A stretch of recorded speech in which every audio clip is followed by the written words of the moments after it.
Kapenes. Baznīcas draudzes telpu austrumu galā noslēdz simboliski nozīmīgākā un arī greznākā telpa – altāra daļa. Zem tās citu acīm slēpts atrodas mūrēts pagrabs jeb kripta, par prezidentu kapenēm dēvētie Zlēku muižas augstzimušo īpašnieku apbedījumi. Šis nosaukums radies dzimtas locekļu mutē, piešķirot kriptai, kurā atdusas landrāti un muižniecības organizāciju prezidenti šo pagodinošo un kapeņu nozīmi izceļošo nosaukumu.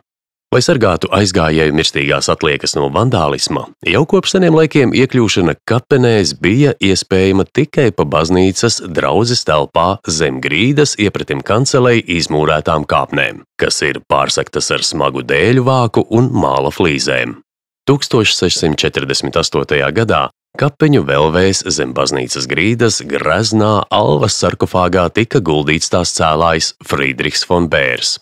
Vēl dažus gadus vēlāk, 1652. gadā, arī viņa sieva Emerencija Benigna, dzimusi von Šverina. Tā kā Friedricham nebija mantinieku, 1628. gadā par Zlēku īpašnieku kļuva viņa brāļa dēls Ulrichs no Ēdoles, dzīvojis no 1608. līdz 1667. gadam, kurš arī šeit apbedīts.